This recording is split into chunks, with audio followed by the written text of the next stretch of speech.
done this year in the General Assembly is try to remind first ourselves and then the people around us. And let me tell you how we did that. I talked about 3 values.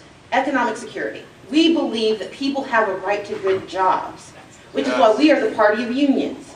Unions are the reason that people in Georgia take for granted the fact that they can go home on a Friday and not have to come back to work till Monday. We are the reason that you have paid leave when your mother gets sick or your child gets sick. We are the party of unions because we understand that unions aren't about giving underworking people more money than they deserve. Unions are about letting people work together to make lives better for everyone. And so we thank unions for what they do. And we as Democrats have to stop being afraid of our unions. This is a right to work state, but you don't have a right to work if you can't find a job. And we have to be the party of economic security, the party that says that it is not enough to talk about creating jobs. We need to see a job.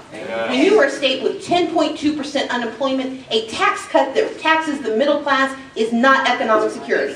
And so Democrats stood up this year and told the party of no taxes that we would not allow a tax increase. And they had to pull the bill not once, not twice, but 3 times. Great. And we also shut down the Senate for a couple of weeks, which was kind of fun too. So we are the party of economic security. We are also the party of educational opportunity. Because we know that you can't have economic security if you can't read, if you can't count. If you can't get a good job, you can't hold a good job. And we know that for everyone in this room, we know that the difference between where we are and where we could be is whether we got an education. I thank God that my parents believed education was the most important thing for us. And I know there have been some folks who disagreed with me about what we did on Hope.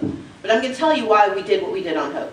Because of what we did on Hope, 15,000 students will be able to stay in technical colleges this year. 15,000 students who are going to lose that grant because they needed remedial classes.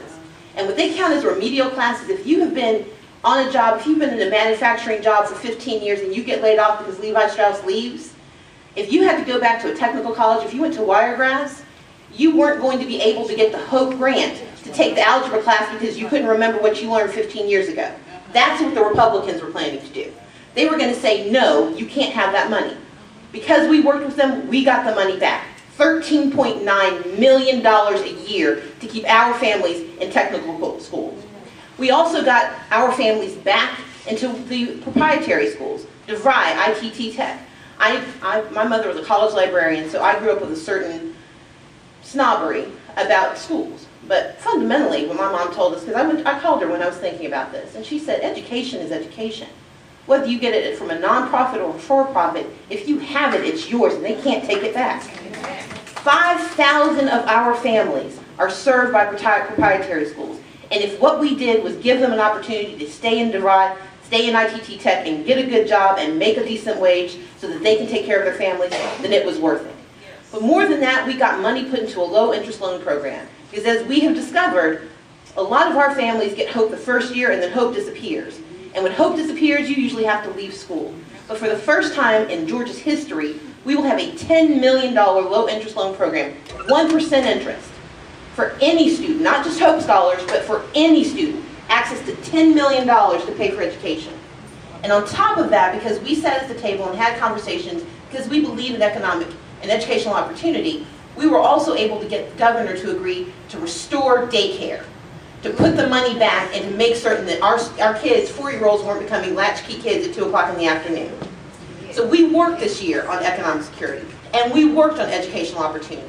But we also understand, as President Obama said in his State of the Union message, that this is about shared responsibility. It is not about government doing for you. It is about us doing for ourselves, but government has a responsibility and a role. And we believe that immigration is a shared responsibility.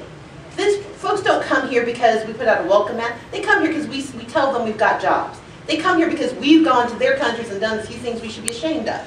They come here because we are the land of freedom and opportunity. And whether you agree with how they got here, once they're here, we have a shared responsibility. No child deserves to suffer because their parents made a choice. No family deserves to starve to death because they don't have papers. And we as a society are in the wrong business if we believe that sending people home and putting people in jail for being brown is the right way to go. And so we as Democrats stood up against HB 87. But I will tell you this, more than anybody in this General Assembly, I want to thank Matt Ramsey. because Matt Ramsey has given me access to 844,000 new votes next year. We are going to win, we are going to be blue because we've got some angry Latinos, and angry Asians, and angry Africans, and angry black folks, and angry white folks, and angry people who understand that Georgia is not a society that believes in discrimination. We are not a state that believes that you have to go home because you don't look like us. And because of him, we're going to be able to register a lot more voters, and I believe we're going to get a lot closer to my 258,000 votes. So thank